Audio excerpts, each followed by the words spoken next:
হঠাৎ এত ঠান্ডা কেন? বেশ কিছুদিন ধরেই তীব্র শীত অনুভব করা যাচ্ছে, যা বিগত কয়েক বছর থেকে অনেকটাই বেশি। এই বছর শীতের শুরুতে শীতের দাপট তেমন দেখা না গেলেও পরবর্তীতে তা বেশ ভালোভাবেই বুঝতে পারে ভারত, বাংলাদেশ সহ বিশ্বের বেশ কিছু দেশ। কিন্তু হঠাৎ করে এত ঠান্ডা হওয়ার কারণ কি, তা আমরা এই ভিডিওতে জানব। চ্যানেলে নতুন হলে চ্যানেলটি সাবস্ক্রাইব করুন। এছাড়া ফেসবুকের মাধ্যমে এই ভিডিওগুলি দেখতে আমাদের ফেসবুক পেজটি ভিজিট করুন।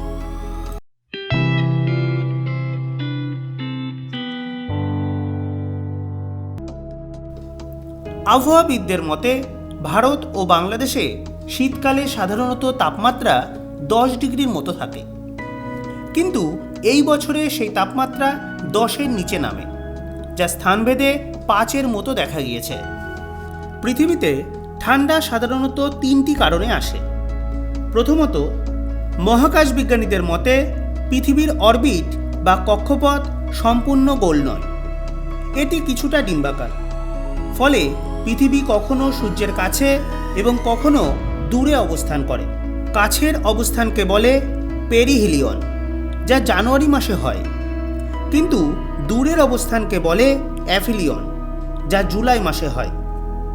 আসলে পৃথিবী তার কক্ষপথে 23.4 ডিগ্রি ঝুঁকে থাকে, আর এটাই হলো আবহাওয়া পরিবর্তনের আসল কারণ।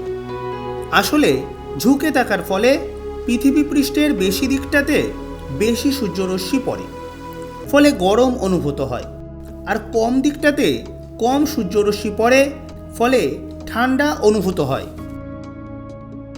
এছাড়া মহাকাশে পশ্চিম থেকে পূর্ব দিকে সরু হয়ে তীব্র বাতাস প্রবাহিত হয়, যাকে জেট স্ট্রিম বলা হয়। এই জেট স্ট্রিম খুবই ঠান্ডা হয়, যার ওপর বিভিন্ন অঞ্চলের তাপমাত্রা ঠান্ডা ও গরম হওয়া নির্ভর করে।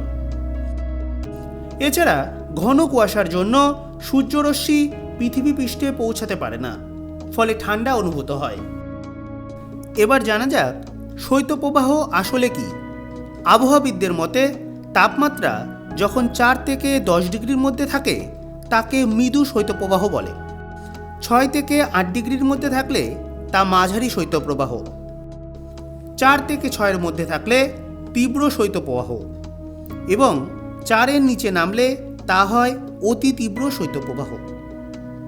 সাধারণত উত্তরে ঠান্ডা বাতাস প্রবেশের ফলে ভারত ও বাংলাদেশে শীত অনুভূত হয়।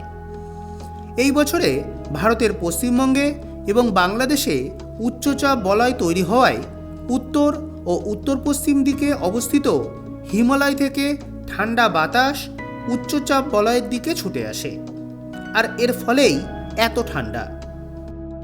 ভিডিওটি ভালো লাগলে লাইক করবেন ও শেয়ার করবেন।